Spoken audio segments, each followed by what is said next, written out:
You were the driving force behind yesterday's motion to vacate. It was a historic moment. First time in American history of a Speaker of a House be ousted. And now we have a race between potentially Jim Jordan, Steve Scalise. In the past, you said you would support Steve Scalise, but you're a friend of Jim Jordan. Who are you going to back?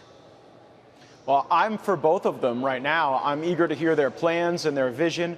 But if the House of Representatives goes from the stewardship of Kevin McCarthy to either the stewardship of Jim Jordan or Steve Scalise, that's going to come to the delight of many conservatives and certainly many of the Floridians that I represent. But it's not just about the person. Both of these folks are honorable men. It's about the plan they have to reduce spending. We sit atop a $33 trillion debt. We're facing $2 trillion plus annual deficits. And I am worried about global de-dollarization. I see what's going on in the African Union, where more of those countries are using local currency when they're selling natural resources. I look to a lot of the Gulf monarchies and energy producers in the Middle East that are moving away from the dollar and toward the yuan. Matter of fact, the United Arab Emirates, Saudi Arabia, and Iran just in August joined the BRICS system, the Brazil, Russia, India, China, South Africa system, to de-dollarize. That with the latest Reuters survey showing that economic analysts now believe that in 2024, you're really going to see a cooling off of the dollar. So I believe we have to have governance and a plan. A lot of critics, sir, do say, though, an expansion of BRICS, though, means it actually dilutes it. They cannot coalesce around anything, and that actually helps the fact that the dollar will remain the primacy currency on the global stage. I wonder. I think that that is not a linear progression, right? Because as BRICS becomes more institutionalized, you could see more and more good. I mean, the real worry about BRICS is the movement of natural resources outside of the dollar as the global south continues to develop and pack an even larger punch in the economy. I think that the downgrade from Fitch was largely driven by the fact that there's no real backstop to spending. So here's what we need, no matter who's the speaker. We need a top-line budget that, at least in the House of Representatives, returns to pre-COVID spending levels, and then we need to be able to have single-subject spending bills with open amendments to have programmatic review of agency spending. Well, Congressman, let's talk a little bit about what just happened. Nobody's ever done this before. It was history-making yesterday, the ouster of the Speaker. We're told that you are the least popular man in the House of Representatives, or at least in the Republican conference. In fact, just yesterday, your Republican colleague from New York, Mike Lawler, suggested violence against you in an interview right around this time yesterday. I'd love for you to hear what he said and have you respond. Here's Mr. Lawler. The only thing that I would have done differently is flung it in the direction of one person. Look, he absolutely epitomized the frustrations of the conference and the American people. Was that person from Florida you're suggesting? Oh, yeah, I would have hit him square between the eyes. He was going to hit you square between the eyes with the Speaker's gavel, he was suggesting, Congressman. Do you expect to be expelled from the Republican conference? Oh, I don't know. I think that was a very frustrated person who's having to come to grips with the stages of grief. My mission is to ensure that the House of Representatives runs better, because the way we've been running Washington, D.C. for the last 30 years has led us to a point where no one is really responsible for the spending. We are backed up against shutdown politics. We are governed by crisis. And the biggest problem is lawmakers have to take one up or down vote on continuing resolutions and omnibus bills to either fund or not fund the entire government. That truncates the type of thoughtful and serious analysis that we have to apply to how the federal dollar is being spent at a time like this. So I'm not much for political violence. I don't want to hit anybody. If Mike Lawler comes at me with a gavel, I'm not entirely sure that would concern me, but that's not the direction I think we ought to go. I think we ought to maybe craft a budget before an attack strategy. Well, Kevin McCarthy says this was personal. He spoke about this at length yesterday, that he's seen texts, he said, involving an ethics probe against you. Congressman, what do you know about the status of this investigation? Have you been called to appear personally?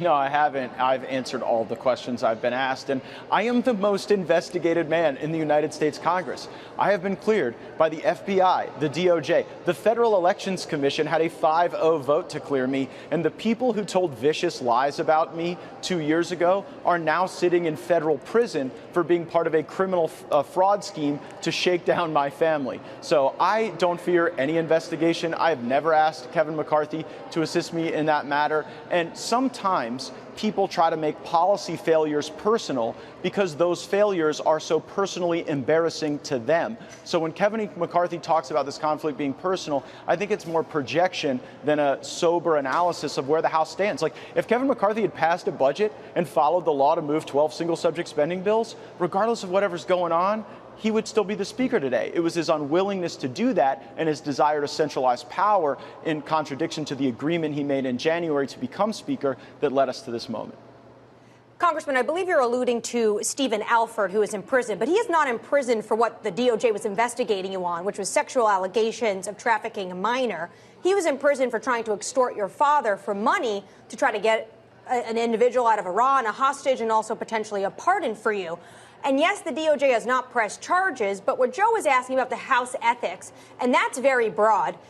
The list is quite long in terms of what they're looking at. They are said to be looking at allegations of sexual misconduct, campaign finance violations, taking bribes, using drugs, sharing inappropriate images or videos on the House floor, and misusing state identification records. Have they discussed any of these issues with you directly?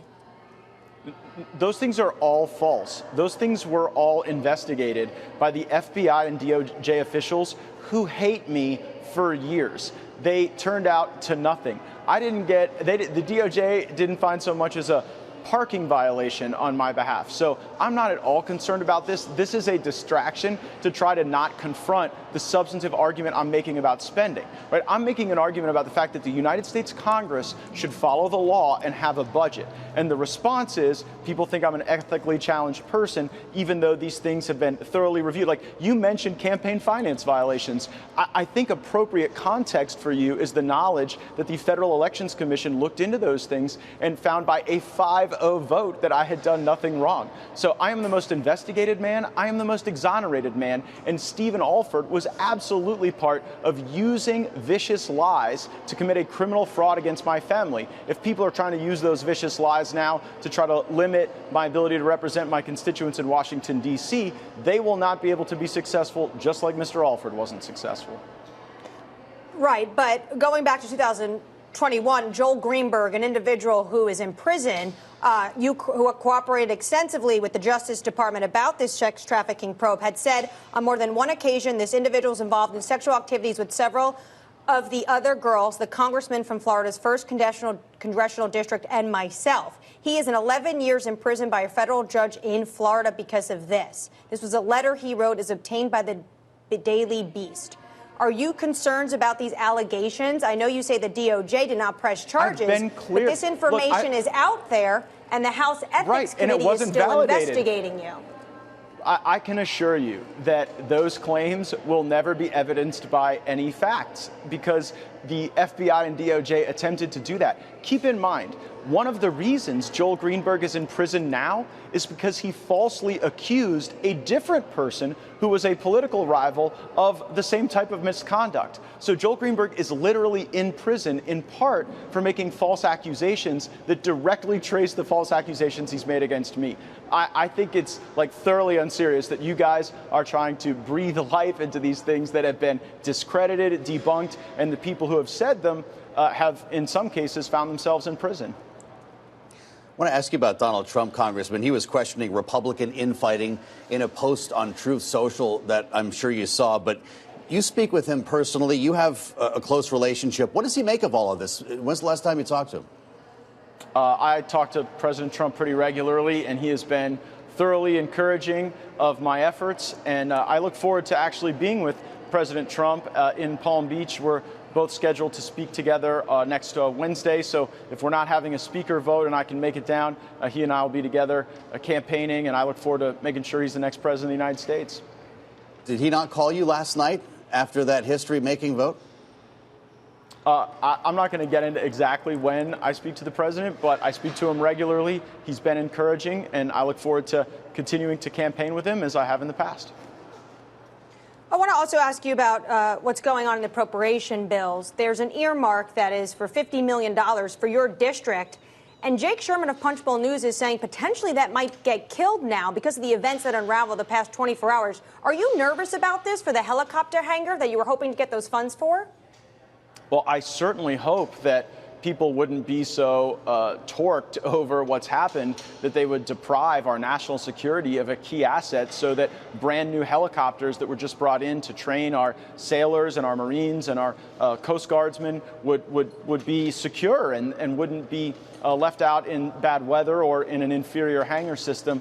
I've spoken to the chief appropriator on that matter. He said that Jake Sherman's report is false, that they expect that $50 million for Northwest Florida to support our aviation training mission will be there. Again, that's not something for me. That's something for our service members and to ensure that the new equipment we've purchased is well maintained and able to be used for training.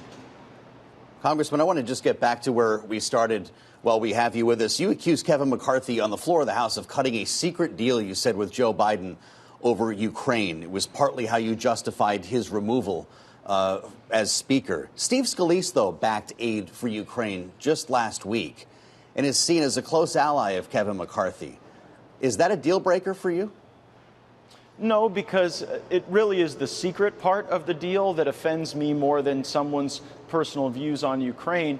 The matter is somewhat settled now because in the Republican conference, we have a rule called the Hastert rule, which means that once a majority of the majority takes a position on a policy matter, you can't use a minority of the majority to roll them. And in the last vote on Ukraine, we had 101 Republicans vote in favor of that aid, 117 vote against. So it's sort of a settled matter that the House of Representatives is done funding the war in Ukraine, no matter who the speaker is. So that'll happen. There'll be a vote then on a supplemental request for Ukraine. Will you vote for it?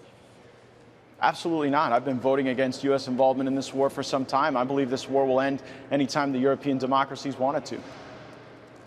Sir, just quickly, because you brought up the Hastert rule, is that something you like to live by? Because yesterday, 4% of your Republican conference ousted Speaker McCarthy when he had more than 90% of the backing of your colleagues. That was the majority of the majority, wasn't it? Sure, but the Hastert rule would apply to policy matters and bills, not procedural matters, such as a resolution to deem the speaker vacant. Moreover, if I violated the Hastert rule, it would only come after Speaker McCarthy violated it on the Ukraine supplemental. The last Ukraine supplemental we had didn't have a majority of the majority. I can tell you that that type of kind of boorish leadership wasn't sitting well with some of the people that voted with me to vacate the chair.